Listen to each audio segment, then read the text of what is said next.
एक बार फिर से प्रभु यीशु मसीह के पवित्र नाम में आपका स्वागत है। जैसे मैंने अपने पिछले संदेश में कहा था कि मैं बहुत जल्द एक और संदेश जो परमेश्वर ने मेरे हृदय में डाला है, भारतवर्ष की जितनी भी कलीसियाएं हैं और जितने भी विश्वासी हैं हमारे देश में, उनके जीवन में आज परमेश्वर कौन से, जिसमें मैं भी शामिल हूँ, कौन से पाप परमेश्वर हमारे जीवनों में देख रहा है और वो चाहता है कि हम उनका संज्ञान लें और हम पश्चाताप करें। जिस तरह से मैंने अपने पिछले संदेश में भी आप लोगों के साथ बांटा था, जो परमेश्वर ने हिंदुस्तान की संपूर्ण कलीसिया, या हम कह सकते हैं जितनी भी कलीसियाएं हैं, जितने भी लोकल चर्चेज हैं, डिनोमिनेशंस हैं, सब के लिए वो संदेश दिया है। अगर आपने वो संदेश अभी तक नहीं सुना है तो मैं आपसे विनती करूंगा आप उस संदेश को ज़रूर सुनिए और ज़्यादा से ज़्यादा शेयर भी कीजिए, क्योंकि ये एक महत्वपूर्ण संदेश परमेश्वर ने मुझे दिया है और मेरा विश्वास है ये हम सब के लिए आशीष का कारण बनेगा। सो आइए हम आज के संदेश में हम आगे बढ़ते हैं। और परमेश्वर ने मुझे कुल मिला के 7 बातें बताई हैं। 7 ऐसे पाप हैं, ऐसी बुराइयां हैं जो आज परमेश्वर हिंदुस्तान की लगभग हर एक छोटी बड़ी कलीसियाओं में देख रहा है, संगठनों में देख रहा है, जो कलीसिया के एक तरीके से एक अंग होते हैं, जो मिशंस होती हैं। और इससे पहले कि हम आगे बढ़ें, आइए हम एक छोटी सी प्रार्थना करते हैं। और मैं फिर से आप सब लोगों से रिक्वेस्ट करूंगा कि आपने अगर अभी तक मेरे चैनल को सब्सक्राइब नहीं किया है तो कृपया सब्सक्राइब कर लीजिए और उसका जो बेल नोटिफिकेशन का सिंबल होता है उसको भी क्लिक करिए और अपने फ्रेंड्स, अपने मसीह बहन भाइयों के साथ ज़रूर शेयर कीजिए। आइए हम एक प्रार्थना करते हैं। प्यारे पिता, मैं धन्यवाद करता हूँ एक बार फिर से आपने मुझे ये मौका दिया, ये अनुग्रह दिया कि मैं प्यारे पिता आपके लोगों के साथ, अपने बहन भाइयों के साथ, प्यारे परमेश्वर, आपका महत्वपूर्ण संदेश, एक गंभीर संदेश जो इस वर्तमान समय के लिए प्यारे परमेश्वर आपने एक संदेश दिया है पूरे भारत देश में, जितने भी हम आपके लोग हैं प्यारे पिता, आपकी कलीसियाएं हैं, आपने मुझे दिखाया प्यारे परमेश्वर कि वो कौन से पाप हैं जिनका संज्ञान हमें लेना है। आपकी सभी मंडलियों में जो अगुए हैं, जो लीडर्स हैं, जो जवान हैं, बहनें हैं, प्रत्येक व्यक्ति की ये जिम्मेवारी है। हमें अपने व्यक्तिगत जीवन में भी और अपनी कलीसियाओं में इन पापों के विषय में चर्चा करनी है और प्यारे पिता हमें अपने अपने जीवनों से इन पापों को दूर करना है। आप मेरी सहायता करें प्यारे परमेश्वर इस वचन को बांटने में, और जितने बहन भाई सुन रहे हैं उनको बड़ी आशीष दें और सहायता करें उनकी कि प्यारे पिता वो इस संदेश को प्यारे पिता अपनी कलीसियाओं में सबके साथ बांट सकें। और प्रभु जी आप स्वयं उनसे बातें करें। प्रभु यीशु मसीह के नाम से मांगता हूँ, आमीन। परमेश्वर का धन्यवाद हो कि वो हमारे साथ है हर समय, और मेरा विश्वास है परमेश्वर इस समय भी हमारे साथ है, मेरे साथ है। और आइए हम इन जो 7 मुख्य पाप परमेश्वर ने मुझ पर प्रकट किए हैं उनको हम देखते हैं। सबसे पहला पाप जो इस समय वर्तमान समय में पूरे भारत देश में जो जो भी कलीसियाएं हैं और परमेश्वर उन कलीसियाओं में, और यहाँ मैं एक स्पष्टीकरण दे देता हूँ कि ये ज़रूरी नहीं है कि सब जो हैं वो सबके जीवन में या हर एक कलीसिया में हो, लेकिन अगर कुछ कलीसियाओं में भी है तो हम सब उसके लिए जिम्मेदार हैं। और इतना तो तय है कि अधिकतर कलीसियाओं में ये समस्याएं हैं, अधिकतर विश्वासियों के जीवन में ये समस्या है। हो सकता है इनमें से कुछ समस्याएं मेरे जीवन में भी होंगी और मैं बहुत नम्रता से उसे स्वीकार करता हूँ। सो ये संदेश किसी पर दोष लगाने के लिए नहीं है, बल्कि हमें जागृत करने के लिए है। परमेश्वर दोष नहीं लगाता है लेकिन हमें चिताता है। पहला पाप जो परमेश्वर दिखा रहा है, प्रियो, हम एक वचन को देख लेते हैं। लूका 12 अध्याय और उसका पहला वचन, वहां लिखा है इतने में जब हजारों की भीड़ लग गई, यहाँ तक कि वे एक दूसरे पर गिरे पड़ते थे, तो वह सबसे पहले अपने चेलों से कहने लगा, फरीसियों के कपट रूपी खमीर से चौकस रहना। प्रियो, दुर्भाग्य से आज परमेश्वर मुझसे स्पष्ट कह रहा है और मैं खुद इन बातों को देखता भी हूँ, आप भी देख रहे होंगे कि हमारे देश में, कलीसियाओं में, विश्वासियों के जीवन में फरीसियों का खमीर बैठ चुका है, आ चुका है। और प्रभु ने क्या कहा? ये कपट रूपी खमीर है। कपट रूपी खमीर का मतलब, कपट का मतलब हम दो तरीके से देख सकते हैं। इसी अध्याय में मत्ती के पुस्तक से हम देखेंगे एक वचन को, मत्ती 23 अध्याय का 2 और 3। मैं उसको पढ़ता हूँ। शास्त्री और फरीसी मूसा की गद्दी पर बैठे हैं, इसलिए वे तुमसे जो कुछ कहें वह करना और मानना, परंतु उनके से काम मत करना, क्योंकि वे कहते तो हैं पर करते नहीं। पहली चीज, कपट का मतलब क्या होता है? जब कोई व्यक्ति कुछ कहता है पर करता नहीं है, उसकी कथनी और करनी में फर्क है। आज दुर्भाग्य से हमारे बहुत सारे जो लीडर्स हैं, मुझे ये बात कहते हुए दुख भी होता है, लेकिन मुझे ये कहना जरूरी है क्योंकि प्रभु ने मुझे कहा है ये कहने के लिए। आज हमारे बहुत सारे लीडर्स के कथनी और करनी में फर्क है। वो जो प्रीच करते हैं वो उसको प्रैक्टिस नहीं करते हैं। ये सुनकर शायद बुरा लगेगा, लेकिन अगर मुझसे भी कोई कहे, कोई भी, क्योंकि मैं भी प्रभु का एक दास हूं, तो मुझे वो मानना चाहिए, बजाय इसके कि मैं उसका बुरा मानूं या दूसरे को ये कहूं कि आप मुझ पर दोष लगाते हैं। परमेश्वर कह रहा है हमारी कथनी और करनी में फर्क आ गया है, कपट है वो। और दूसरा कपट क्या होता है? पाखंड। इसे समझने के लिए भी हम एक वचन को पढ़ेंगे। मत्ती 23 अध्याय के ही 27 और 28 वचन में प्रभु ने कहा, हे कपटी शास्त्रियों और फरीसियों, तुम पर हाय, तुम चुना फिरी हुई कब्रों के समान हो, जो ऊपर से तो सुंदर दिखाई देती हैं, परंतु भीतर मुर्दों की हड्डियों और सब प्रकार की मलिनता से भरी हैं। इस रीति से तुम भी ऊपर से तो मनुष्यों को धर्मी दिखाई देते हो, परंतु भीतर कपट और अधर्म से भरे हुए हो। बड़ी दुख की बात है, आज परमेश्वर हमारे भारत देश की कलीसिया में कई, चाहे वो लीडर्स हों चाहे आम विश्वासी हों, मैं सिर्फ लीडर्स के बारे में नहीं कह रहा, कई विश्वासियों के जीवन में, कई यंगस्टर्स के जीवन में, जो जवान सेवक हैं उनके जीवन में परमेश्वर कह रहा है पाखंड आ गया है। हम सब के जीवन में पाखंड आ गया है। और इस पाखंड का परिणाम क्या होता है? इसके लक्षण क्या होते हैं? झूठा प्रेम दिखाना और झूठी नम्रता दिखाना, दिखावा करना, अपनी धार्मिकता को दिखाना। और प्रियो, जो सबसे खतरनाक परिणाम होता है पाखंड का, वो होता है कि पाखंड से अभिमान को जन्म मिलता है। एक एक बड़ा भयंकर पाप है अभिमान। अभिमान की वजह से ही शैतान जो है, लूसीफर जो है, स्वर्गदूत के दर्जे से वो शैतान बन गया, गिर गया, हम सब जानते हैं।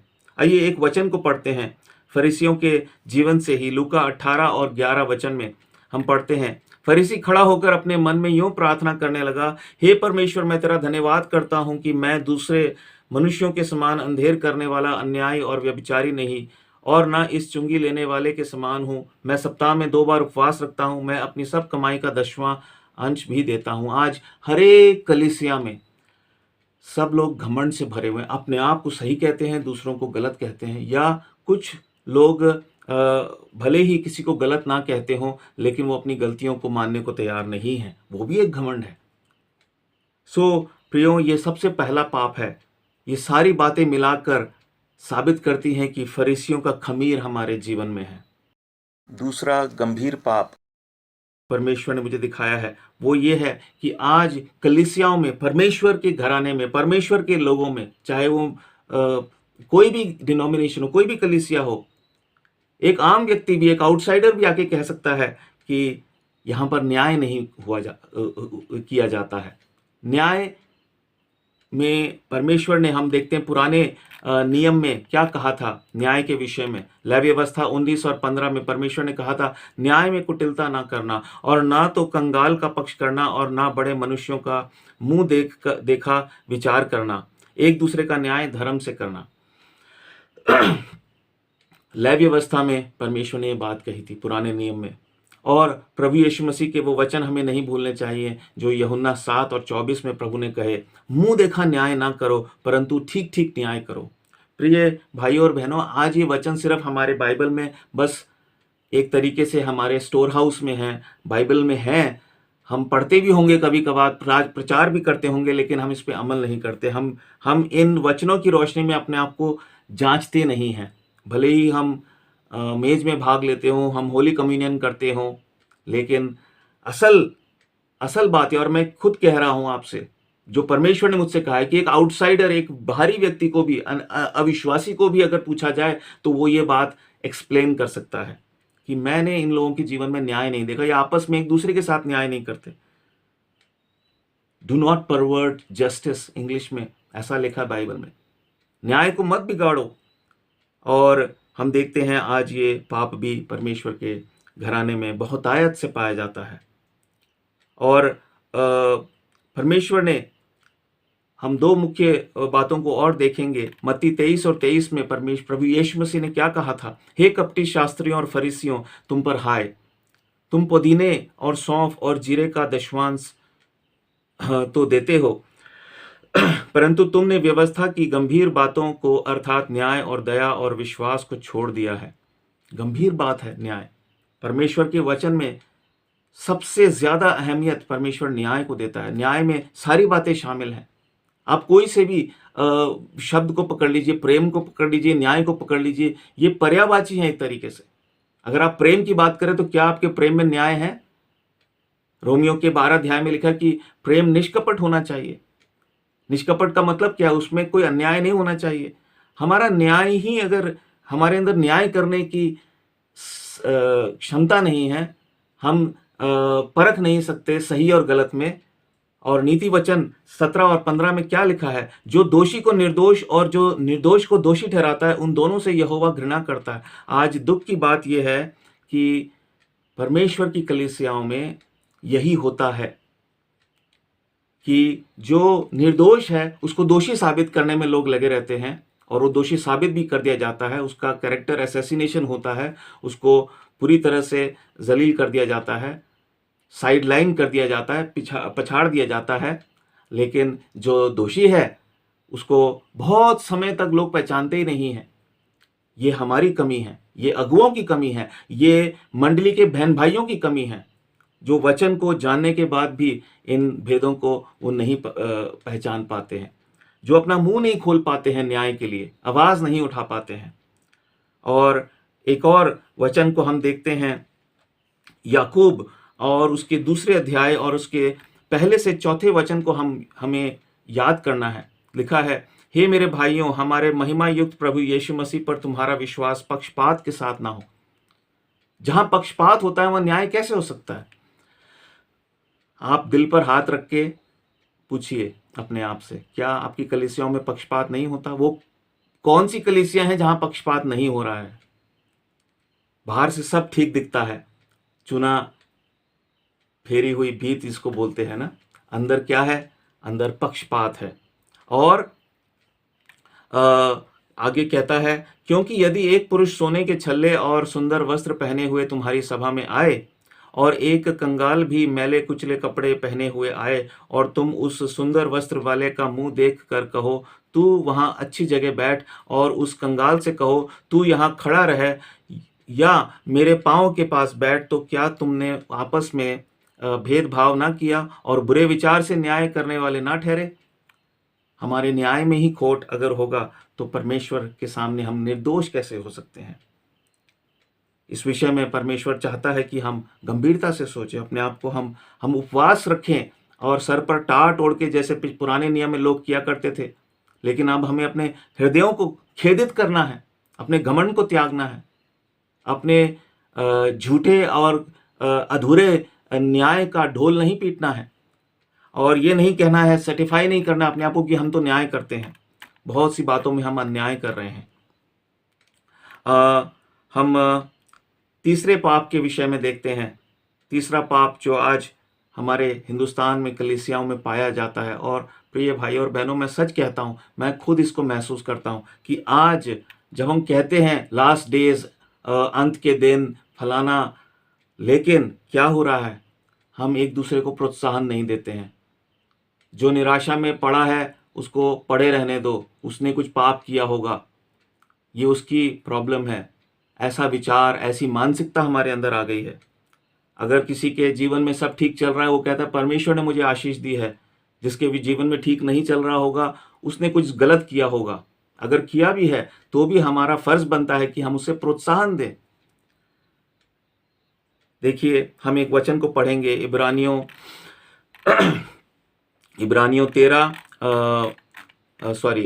3:13। ऐसा लिखा है, वरन जिस दिन तक आज का दिन कहा जाता है, हर दिन एक दूसरे को समझाते रहो, ऐसा ना हो कि तुम में से कोई जन पाप के छल में आकर कठोर हो जाए। प्रिय, इस वचन को अगर हम अंग्रेजी बाइबल में पढ़ते हैं तो वहां दरअसल एक दूसरे को समझाते रहो की जगह जो हिंदी में इसको हम एक अलग तरीके से समझ सकते हैं, क्योंकि जो शब्द है समझाते रहो, वो उस का जो वास्तविक मीनिंग है उसको नहीं बता रहा है। वहां पर अंग्रेजी की बाइबल में लिखा है प्रोत्साहन, एनकरेज ईच अदर।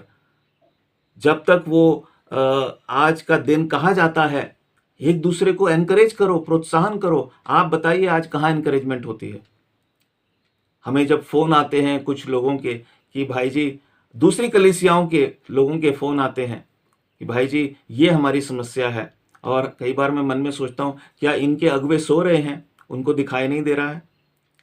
पर सच बात है, वो सोए हुए हैं। जैसा मैंने पिछले संदेश में कहा, योना नबी सो गया था जाकर। कलीसिया में बहुत से लोग गहरी नींद में हैं, पर दिखता है कि वो जगे हुए हैं, ऐसा दिखाते हैं कि वो जगे हुए हैं, लेकिन परमेश्वर कह रहा है तुम सोए हुए हो। हम देखते हैं आगे, जब हम किसी अपने बहन भाइयों को, हम ऐसे कमज़ोर विश्वासियों को हम निराशा की दशा में छोड़ देते हैं। हम आज कितने ऐसी कलीसियाओं में जो गरीब बहन भाई हैं, उन कलीसियाओं के, वो कितने ऐसी गवाहियां दे सकते हैं कि उनके कलीसियाओं के जो ऐसे विश्वासी हैं जो अच्छे स्टेटस में रहते हैं, वो उनके घर विजिट करते होंगे। कितने ऐसे गवाहियां आपको देखने को मिलती हैं। उनको उनकी डे टू डे प्रॉब्लम्स के बारे में पता होगा, नहीं पता होता है। हम देखते हैं कि इस तरीके से जब हम कलीसियाओं में प्रोत्साहन नहीं देते हैं, लोग एक दूसरे को याद नहीं करते हैं। जब तक उनका कोई मतलब नहीं होता, जब तक उन्हें कोई काम नहीं होता, वो एक दूसरे को याद नहीं करते हैं। और जब हालचाल भी पूछते हैं तो सिर्फ फॉर्मेलिटी के लिए, औपचारिकता के लिए। लेकिन ऐसे में क्या होता है, जब एक विश्वासी, जब हम प्रभु यीशु मसीह को अपना जीवन देते हैं और हम कहते हैं हम एक विश्वव्यापी कलीसिया का भाग बन गए हैं। हम इस समय विश्व के बारे में बात नहीं कर रहे, हम कह सकते हैं हम हिंदुस्तान व्यापी कलीसिया का भाग बन गए हैं। और हम जब देखते हैं कि मेरी कठिन परिस्थिति में कोई मुझसे बात नहीं कर रहा है, कोई मुझे पूछ नहीं रहा है, अगर मैंने कुछ गलती भी कर दिया तो मुझसे कोई बात नहीं कर रहा है, तो आप सोचिए कि उस व्यक्ति पर क्या गुजरती है। इसका मतलब सारे अंग मिलकर, पूरा शरीर मिलकर उस अंग को मारने पर तुला हुआ है। इसका मतलब क्या है, आप समझ रहे हैं? इसका मतलब है वही बात जो परमेश्वर ने, प्रभु यीशु मसीह ने मत्ती 18:7 में कही थी, ठोकरों के कारण संसार पर हाय, ठोकरों का लगना अवश्य है, पर हाय उस मनुष्य पर जिसके द्वारा ठोकर लगती है। जब एक व्यक्ति निराशा में होता है और कोई उससे पूछता नहीं है, जब लोग दुनिया में हम देखते हैं अनफॉर्चुनेटली लोग सुसाइड कर लेते हैं या कुछ डिप्रेशन में चले जाते हैं, उस व्यक्ति की एक ही इच्छा होती है कि कोई उसको समझे, कोई आके उससे बात करे। कई बार ऐसा भी होता है, कई बार लोग अपनी गलती से करते हैं, लेकिन कई बार इसलिए भी लोग सुसाइड कर बैठते हैं या डिप्रेशन में चले जाते हैं क्योंकि कोई उनसे बात ही नहीं कर रहा है। Nobody is concerned about them, कोई उनके विषय में गंभीरता से सोचता नहीं है। वो निग्लेक्टेड फील करते हैं, वो चीटेड फील करते हैं, वो अपने आप को ठगा हुआ महसूस करते हैं। इसीलिए यदि आज हम इस विषय पे नहीं सोच रहे हैं, इब्रानियों 3:13 में लिखा है, जब तक आज का दिन कहा जाता है, हर दिन एक दूसरे को समझाते रहो। यहां तो साल बीत जाते हैं, महीने बीत जाते हैं। अगर किसी को कोई सच्ची बात बोल दी जाए तो वो इतना अपसेट हो जाता है, वो इतना नाराज हो जाता है कि वो उस बहन भाई से फिर बात नहीं करना चाहता है। बहुत समय तक उसको अपना ईगो से बाहर आने में समय लगता है, जब तक कि कोई ऐसी परिस्थिति ना आ जाए। ये मंडली का स्वभाव नहीं हो सकता है, लेकिन हमने इसको एक्सेप्ट कर लिया है और हम कहते हैं अंत के दिन हैं। नहीं प्रियो, अंत के दिन आएंगे, लेकिन आ चुके हैं, हमें तो पता नहीं प्रभु कब आ जाएगा, लेकिन हमें अपने आप को चेक करना है, जांचना है। सिर्फ ये कहने से काम नहीं चलेगा कि अंत के दिन है, वो सबको मालूम है कि अंत के दिन है ना। सो प्रभु कह रहा है कि हमें एक दूसरे को प्रोत्साहन करने की जरूरत है, प्रोत्साहित करने की जरूरत है। देखिए मत्ती 25 अध्याय और उसके 42 से 43 वचन को मैं पढ़ता हूं। प्रभु यीशु मसीह ने वहां पर एक बात कही। प्रभु यीशु मसीह ने कहा कि जब अंत आएगा, जब छटनी का समय आएगा, जब छटनी का समय आएगा, तब प्रभु यीशु मसीह उन लोगों को प्रकट करेगा जिन्होंने प्रोत्साहन देने के बजाय अपने बहन भाइयों को निराशा की स्थिति में, निराशा में झोंक दिया या निराशा की हालत में छोड़ दिया। मत्ती 25 और उसके 42 और 43 में इस तरह लिखा है, क्योंकि मैं भूखा था और तुमने मुझे खाने को नहीं दिया, मैं प्यासा था और तुमने मुझे पानी नहीं पिलाया, मैं परदेसी था और तुमने मुझे अपने घर में नहीं ठहराया, मैं नंगा था और तुमने मुझे कपड़े नहीं पहनाए, मैं बीमार और बंदीगृह में था और तुमने मेरी सुधि ना ली।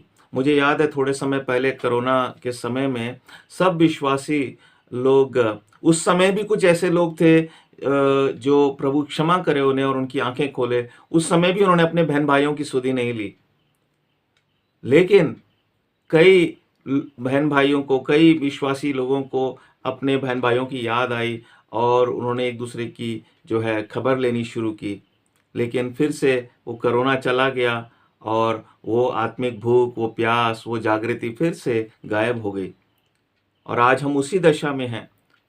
जब कोई व्यक्ति, हमारे परिवार का, खासकर आपकी लोकल कलीसिया का या आपके उन कलीसियाओं का जिनसे आपके अच्छे संबंध हैं, जिनसे आपकी बातचीत रही है, कोई व्यक्ति दुख में होता है, परेशानी में होता है इस प्रकार की, और हमारे अंदर एहसास भी नहीं हो रहा है हमारे को, तो हम उस व्यक्ति की निराशा का कारण बन रहे हैं, हम कंट्रीब्यूट कर रहे हैं, हम अपना उसमें योगदान दे रहे हैं। और इसके अलावा हम देखते हैं पुराने नियम के अंदर से एक वचन को मैं पढ़ूंगा। यिर्मयाह नबी की पुस्तक में उसके 6 अध्याय और 14 में ऐसा लिखा है, वे शांति है शांति ऐसा कह कहकर मेरी प्रजा के घाव को ऊपर ही ऊपर चंगा करते हैं, परंतु शांति कुछ भी नहीं। फिर से इसी बात को यिर्मयाह 8 और 11 में दोहराया गया और फिर यहेजकेल की पुस्तक 13 और 10 में भी यही कहा गया, क्योंकि उन्होंने शांति है ऐसा कहकर मेरी प्रजा को बहकाया है, जबकि शांति नहीं है, और इसलिए कि जब कोई दीवार बनाता है तब वे उसकी कच्ची लेसाई करते हैं। लिपापोती का काम, एक दूसरे को बस झूठी तसल्ली देना, वास्तविकता में कोई शांति नहीं है। आज बहुत सी कलीसियाओं में बस ये एक टैगलाइन जिसको बोलते हैं, बस वो बोलते रहते हैं, कुछ छोटा सा अच्छा हो जाएगा, परमेश्वर हमसे बहुत खुश है, परमेश्वर, God is blessing our ministry, परमेश्वर हमारी कलीसिया को बड़ी आशीष दे रहा है। कभी ये बात सुनने को नहीं मिलती है, परमेश्वर हमसे बहुत नाराज है। प्रियो, प्रभु हमसे बात कर रहा है, हम उसकी बात को अनसुना ना करें। आगे हम चलते हैं और हम एक और चीज देखते हैं कि हम देखते हैं परमेश्वर के वचन में हमें बताया गया है कि रोमियो के 14 और 13 में लिखा है कि हम एक दूसरे के लिए ठोकर का कारण ना बने। हम ऐसा लिखा है कि अपने भाई के सामने ठेस या ठोकर खाने का कारण ना रखें, और इसीलिए बहुत ज़रूरी है कि हम इस विषय पर चिंतन करें, इस विषय पर हम सोचें, पवित्र आत्मा की अगुवाई में अपने आप को जांचें, क्योंकि हमारे जांचने वाले तो परमेश्वर ही हैं, सिर्फ वही हमें जांच सकते हैं। चौथा जो पाप परमेश्वर अपने लोगों में आज के समय में देखता है, हिंदुस्तान के कलीसियाओं में, वो है कि संसारिकता। प्रियो, हम सब जानते हैं कि वचन संसारिकता के विषय में क्या कहता है, फिर भी हम परमेश्वर की महिमा के लिए कुछ वचनों को मैं पढ़ना चाहता हूँ। कुलुस्सियों 3 और 2 में क्या लिखा है, पृथ्वी पर की नहीं परंतु स्वर्गीय वस्तुओं पर ध्यान लगाओ।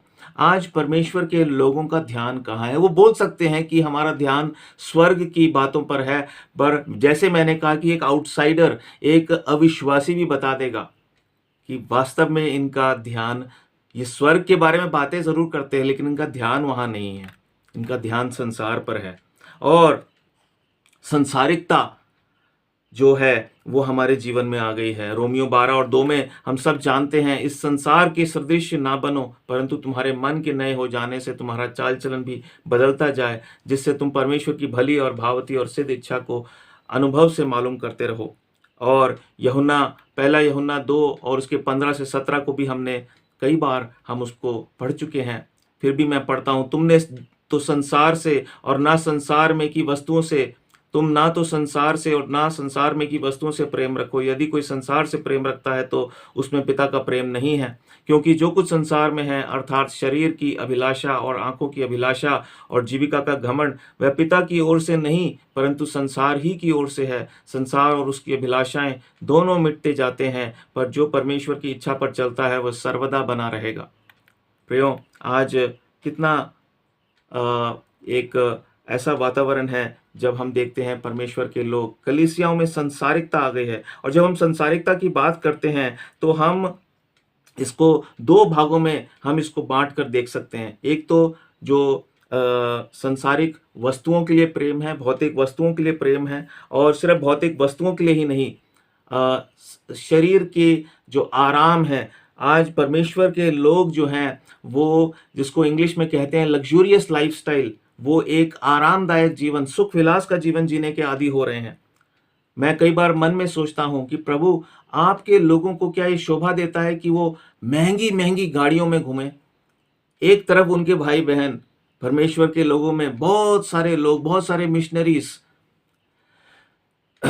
त्याग और बलिदान का जीवन जी रहे हैं। वो लोग भी चाहें तो वो लग्जूरियस गाड़ियां ले सकते हैं। और परमेश्वर कभी ऐसा नहीं करता कि अपने एक बच्चे को लग्जूरियस गाड़ी ऊपर से टपका के देगा और दूसरे को बोलेगा पैदल चल। ऐसा नहीं होता है। हमारा परमेश्वर एक बराबरी रखता है, वो भिन्नता भी रखता है, पर ऐसा नहीं करता है वो। लेकिन आज क्या हो रहा है, मैंने पिछले अपने संदेश में भी कहा था, जो पाप हम समाज में देखते हैं वही आज कलीसिया में है। समाज में, हमारे देश में ये बात आम तौर पर कही जाती है कि अमीर अमीर बन रहे हैं, गरीब गरीब बन रहे हैं, और कलीसिया में भी यही हो रहा है। सुनने में बहुत कड़वा लग सकता है, लेकिन सच्चाई यही है। प्रभु ने यही वचन मुझे दिया और यह वचन मैं आप लोगों के साथ बांट रहा हूं कि आज क्या हो गया है, परमेश्वर के लोगों को सुख विलास की आदत पड़ गई है। वो अगर कहेंगे भी कि ये तो हमें परमेश्वर ने दिया है, लेकिन तब भी वो सिर्फ एक कवर है, वो सिर्फ एक बहाना है उसको छिपाने का। लेकिन वो सुख विलास के जीवन के आदी हो चुके हैं। परमेश्वर ने कहा, तुम में से जो बड़ा होना चाहे वो छोटे की सेवा करे। आज कहाँ होता है ऐसा? और हम देखते हैं कि एक और तरह की संसारिकता आ गई है, संसार के तौर तरीकों को अपनाने की संसारिकता, संसार की संस्कृति को अपनाने की संसारिकता। हम समाज के गुलाम बन रहे हैं कि नहीं, समाज में इस तरीके का कल्चर है, हमें उसका आदर करना पड़ेगा, क्या करें, है ना। समाज के आज हम देखते हैं कलीसियाओं में मदर्स डे, फादर्स डे है, ये डे वो डे, ये कहाँ पर है वचन में? ये कौन सी धार्मिकता या कौन सी आत्मिकता है? और हम देखते हैं शादी ब्याहों के मामले में संसारिकता आ चुकी है। एक सच्चे मसीह को यह शोभा नहीं देता है, अगर उसके पास एक्स्ट्रा पैसे भी हैं, उसने खुद मेहनत किया है, उसको ये नहीं भूलना चाहिए। वो ये घमंड नहीं कर सकता है, जैसे वचन में लिखा है कि हमारा उद्धार हमारे कामों की वजह से नहीं हुआ है। आप अगर आज एक अच्छे सच्चे मसीह कहते हैं और आप प्रॉस्पर कर रहे हैं, तो आप ये नहीं कह सकते कि ये आपने किया है या परमेश्वर आप पर ज़्यादा मेहरबान है। बहुत से लोगों की प्रार्थनाएं उसमें शामिल हैं। और इसलिए मैं इस बात को, जो परमेश्वर मुझे बताता है कि एक सच्चे मसीह को ये शोभा नहीं देता है कि वो अपने लिए धन दौलत बटोरता जाए, बटोरता जाए, बटोरता जाए। इसमें कोई बुराई नहीं है कि आप अपने लिए गाड़ी रखें, अपने लिए घर रखें, लेकिन एक घर से संतुष्टि नहीं, दूसरा भी चाहिए, तीसरा भी चाहिए, और फिर उस धन दौलत को परमेश्वर के लोगों के साथ बांटना नहीं। मैं भूखा था, मुझसे पूछा नहीं, मैं दुर्दशा में था, मेरी सुधि नहीं ली। आज जो खासकर जो आर्थिक रूप से हर एक अमीर इस दुनिया में कहता है कि मैं गरीब हूं, तो इस धोखे में हमें नहीं रहना चाहिए। विश्वासी लोग अगर कहें कि नहीं, किसी को क्या पता मेरी कितनी ज़रूरतें हैं, मुझे बच्चों की पढ़ाई करानी है। आज कई मसीह लोग तो ये सोचते हैं कि सिर्फ़ उन्हीं को अधिकार है अपने बच्चों को पढ़ाने का और उनके दूसरे बहन-भाइयों को अधिकार नहीं है। कितनी इनइक्वालिटी है, कितनी असमानता है। और इसको हम बहुत सारी लीपापोती करके इसको हम सही ठहराने की कोशिश करते हैं, लेकिन सच्चाई क्या है कि कलीसियाओं में सांसारिकता आ चुकी है और अ, बहुत सारे और पाप आ गए हैं, फैशन आता जा रहा है और न जाने कितनी और प्रकार की जो है पाप हैं संसारिकता में। प्रियो, आज परमेश्वर कह रहा है कि मेरे लोगों के अंदर संसारिकता को मैं देखता हूँ और जो पांचवी बात है, जो पांचवा पाप है, वो है धन का पाप। मनी मैटर्स में, जो पैसों के विषय में जो परमेश्वर के लोगों में एक अन्याय हो रहा है, कलीसियाओं में, बड़ी-बड़ी संस्थाओं में। और मैं जानता हूं कि बहुत से लोग इस बात को समझते भी हैं, लेकिन दुख की बात है कि कोई बोलता नहीं है और ना कोई मानने को तैयार है। खैर, प्रभु यीशु मसीह ने कहा जिसके कान हो वो सुन ले। आपको अच्छा लगे आप सुनिए, अगर नहीं अच्छा लगे तो परमेश्वर आप पर दया करे। हम एक वचन को पढ़ते हैं, मत्ती 6 और 24 में प्रभु यीशु मसीह ने कहा, कोई मनुष्य दो स्वामियों की सेवा नहीं कर सकता, क्योंकि वह एक से बैर और दूसरे से प्रेम रखेगा, या एक से मिला रहेगा और दूसरे को तुच्छ जानेगा। तुम परमेश्वर और धन दोनों की सेवा नहीं कर सकते। पहला तीमुथियुस 6:10 में लिखा है, क्योंकि रुपये का लोभ सब प्रकार की बुराइयों की जड़ है, जिसे प्राप्त करने का प्रयत्न करते हुए बहुतों ने विश्वास से भटककर अपने आप को नाना प्रकार के दुखों से छलनी बना लिया है। प्रियो, आज सच्चाई ये है कि पैसों का लोभ है। पैसों को लेकर एक अन्यायपूर्ण उसकी व्यवस्था है, उसकी जो हम क्या कहना चाहिए कि जो परमेश्वर की कलीसियाओं में जो जो पैसा है, उसका जो उसको जो खर्च करने का तरीका है, वो बहुत ही अन्यायपूर्ण तरीके का है और इसको लेकर परमेश्वर बहुत ही नाराज है। देखिए, हम पढ़ते हैं पौलुस भाई ने हमारे लिए एक बात कही, दूसरे कुरिन्थियों 8:14 में पौलुस ने कहा, परंतु बराबरी के विचार से इस समय तुम्हारी बढ़ती उनकी घटी में काम आए, ताकि उनकी बढ़ती भी तुम्हारी घटी में काम आए, कि बराबरी हो जाए। परमेश्वर के लोगों में एक किस्म की बराबरी होनी चाहिए। जरूरी नहीं है कि हर एक व्यक्ति लखपति बन जाए, लेकिन ऐसा कैसे हो सकता है जहां एक तरफ विश्वासी लोग लग्जूरियस गाड़ी में घूम रहे हैं, महंगी महंगी गाड़ियों में घूम रहे हैं, बड़े बड़े आलीशान घरों में रह रहे हैं, और उन्हीं की कलीसियाओं के कुछ ऐसे परिवार हैं जिनके पास गैस का सिलेंडर नहीं है, फोन रिचार्ज कराने के लिए पैसे नहीं है, और उनसे कोई बात नहीं करता है। ये सच्चाई है। जैसा आजकल यूट्यूब में कहते हैं ना, अगर आपको डेटा चाहिए तो डेटा भी मिल जाएगा, लेकिन हम परमेश्वर के लोग हैं, हमें इन सब चीज़ों की ज़रूरत नहीं है। ये परमेश्वर कह रहा है। हम देखते हैं अगली बात जो परमेश्वर दिखाना चाहता है, और इससे पहले मैं आगे बढ़ूं, एक और वचन को मैं पढ़ना चाहता हूं, जिससे कि हम वचन के अनुसार इन सब बातों को देखें। याकूब 2 और उसके 15-16 में लिखा है, यदि कोई भाई या बहन नंगे उघाड़े हो और उन्हें प्रतिदिन भोजन की घटी हो, और तुम में से कोई उनसे कहे, कुशल से जाओ, तुम गर्म रहो और तृप्त रहो, पर जो वस्तुएं देह के लिए आवश्यक हैं वह उन्हें ना दे, तो क्या लाभ। हम भूल गए लगता है इस वचन को, पर प्रभु हमें याद दिला रहा है। और हम देखते हैं प्रियो कि इस तरह से ये सारे पाप परमेश्वर आज हिंदुस्तान में कलीसियाओं में विश्वासियों के, बहुत से विश्वासियों के जीवन में देखता है। छठा और बहुत ही गंभीर और खतरनाक पाप, जिसकी चर्चा होती नहीं है, और वो ये है कि आज हमारी कलीसियाओं में मैन प्लीजर्स, जिसको इंग्लिश में बोलते हैं, मनुष्य को प्रसन्न करने वाली आत्मा आ गई है। मत्ती 6:1 में प्रभु ने कहा, सावधान रहो, तुम मनुष्यों को दिखाने के लिए अपने धर्म के काम ना करो। लेकिन आज हम क्या देखते हैं कलीसियाओं में, ना केवल कलीसियाओं के अंदर बल्कि कलीसियाओं के बाहर भी, समाज को भी हम सिर्फ कई काम जो है हम सिर्फ दिखाने के लिए करते हैं, मनुष्यों की प्रशंसा को लूटने के लिए, कमाने के लिए हम करते हैं। और हम देखते हैं जब मनुष्यों को प्रसन्न करने की बात आती है तो गुटबाजी है, जिसका जिक्र हम जानते हैं पौलुस ने कुरिन्थ की मंडलियों से किया था। पहले पहले कुरंथ के हम देखते हैं पहले अध्याय और उसके 12-13 वचन को, और 3 अध्याय में भी 3 से 6 वचन में वो इस बारे में बात करता है, गुटबाजी के बारे में।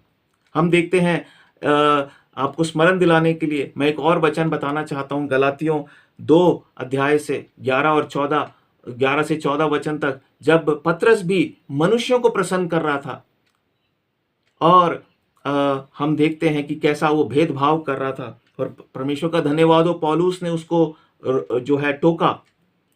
और हम देखते हैं इसी से जुड़ा हुआ जो आखिरी जो पाप है आज परमेश्वर के लोगों में, कि हमारे अंदर वो टोकने वाली आत्मा, जिसको हम नकारात्मक रूप से नहीं मैं बोल रहा हूं टोकना, और जैसा कुछ लोग आजकल ये कहने लग गए कलीसियाओं में, शैतान ने क्या कर दिया है कि जो भाई या बहन अगर कोई सच्चाई बोलता है, कोई उसको चिताता है, दूसरे को, अगुओं को चिताता है, तो उसको बोला जाता है ये दोष लगाता है, ये फूट डालता है, ये शैतान की आत्मा है, कलीसियाओं में बैठी हुई है। और ये ऐसे जो चापलूसी करने वाले विश्वासी हैं कलीसियाओं में, जो सालों से बैठे हैं कलीसिया के मेंबर्स बन के, ये उस कलीसिया को जो है खराब करने में लगे हुए हैं। क्योंकि ये जैसे हम देखते हैं समाज में, ये किसी की छवि को खराब करने का ये एक ट्रोल मशीनरी है, जिसको हम इंग्लिश में बोलते हैं ट्रोल करने वाले, बदनाम करने वाले। जो व्यक्ति सच बोलता है उसको बोलते हैं वो दोष लगा रहा है। लेकिन वचन क्या कहता है प्रियो? आखिर में मैं एक भाग को पढ़ना चाहता हूं, यहेजकेल की पुस्तक और उसके 3 अध्याय से मैं पढ़ना चाहता हूं।